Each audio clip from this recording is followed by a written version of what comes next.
Late 20th century globalism relied on a specific premise that the international market functioned as a borderless, level playing field.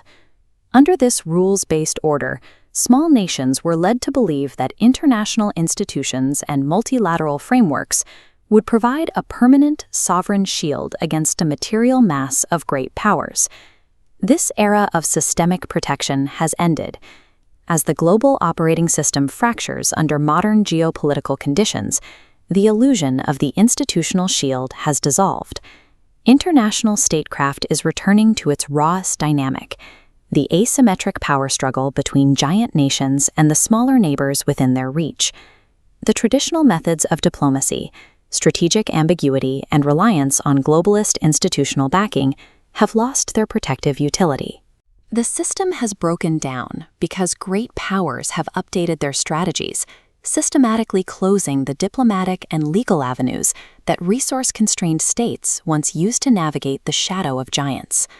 The naive gamble of small state autonomy is facing a final reckoning as great powers ruthlessly rewrite the global operating system to favor material weight over institutional consensus. During the initial phase of the modern multipolar breakdown, vulnerable nations discovered a profitable tactical maneuver known as arbitrage diplomacy. Recognizing the acute anxiety of competing great powers, small states systematically played giants against one another. They treated their national alignment as a high-value commodity to be auctioned off to the highest bidder. By maintaining fluid positioning, the small state traded loyalty for outsized financial aid, massive infrastructure, and security guarantees from rival power blocks. This mercenary strategy operated on a flawed assumption that great powers are static entities that would permanently tolerate being used as financial pipelines.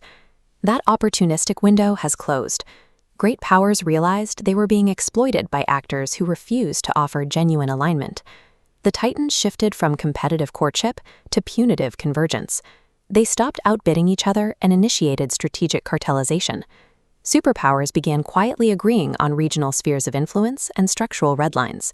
Once the giants coordinated their regional strategies, the small states' agility dropped to zero. The perceived leverage of the uncommitted actor turned into a trap. Engagement transforms the moment a great power stops viewing a small nation as an ally and starts viewing it as an opportunistic liability. When a double game is exposed, the massive financial inflows are immediately weaponized as tools of economic coercion. Great powers simply invoke collateral clauses on state-backed infrastructure loans or demand immediate structural repayments that the small state cannot afford. Great powers initiate localized customs blockades that can entirely paralyze a small state's domestic economy within a single fiscal quarter. Exposing the mercenary strategy instantly reverses the power dynamic. The small state is stripped of maneuverability and trapped in an inescapable debt vice. Historically, small states assumed that the slow, consensus-driven architecture of international law would act as an unbreachable barrier against big power retribution. Under present world conditions, the United Nations Security Council exists in a state of structural paralysis, with its legislative output plunging to historic lows due to permanent member veto stalemates. With the traditional multilateral umbrella fractured, great powers evolved a new mechanism, parallel lawfare. They utilize parallel international architectures that carry the weight of global compliance, but completely bypass the traditional veto framework. By weaponizing entities like the Financial Action Task Force, major states can legally designate an uncooperative small nation as a high-risk jurisdiction. This triggers automated, irreversible capital flight from every institutional clearinghouse on Earth. The global financial architecture is now used to remove rogue states from the clearinghouses of the global economy. Financial isolation is often paired with physical restriction. Dominant regional states establish plurilateral maritime exclusion zones under domestic security prerogatives. They apply secondary export control regimes that choke off the microchips, sensors, and machine parts a small state needs to maintain its infrastructure. When a small state engages in provocative maneuvers against a major neighbor, it often does so because a distant superpower quietly promised defense covers and diplomatic immunity. But when the local regional giant initiates a legalistic parallel encirclement, the distant patron faces a brutal reality check. No major superpower will ever risk a direct, catastrophic kinetic confrontation with a peer competitor to protect an uncommitted client state. The distant patron retreats from direct intervention, maintaining only a lifeline of clandestine funding to keep the small state fighting as a bleeding ulcer against its rival.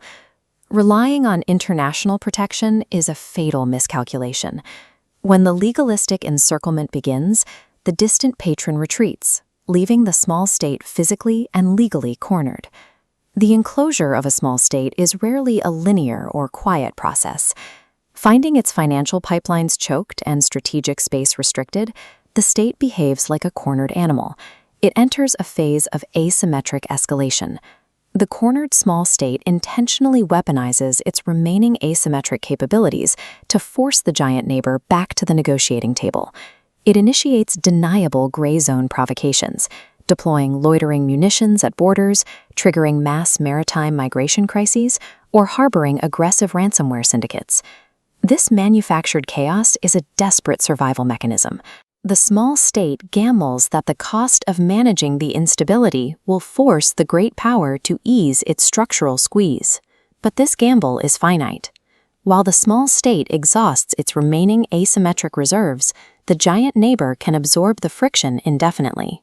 Once the distant patron fails to intervene and the local economy reaches total paralysis, the small state is left with no further room for maneuver.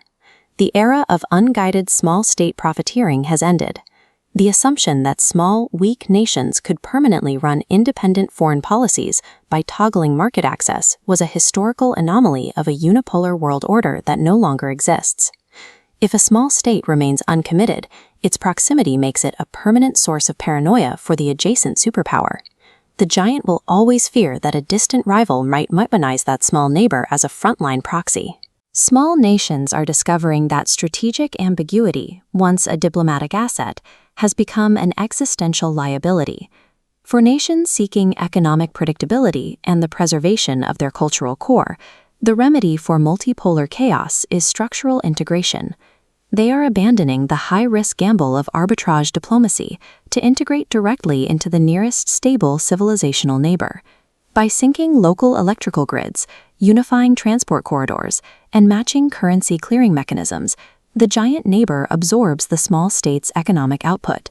In exchange for an explicit commitment never to host foreign military assets or data nodes, the regional superpower extends a native security blanket. The giant treats the small nation's borders as an extension of its own defensive perimeter. Vulnerable small states realize that a managed relationship with a dominant neighbor is safer than acting as a disposable chess piece for a distant superpower. In a fractured world, total independence under the nose of a giant is an unsustainable luxury. Geography has reclaimed its authority. Proximity dictates destiny.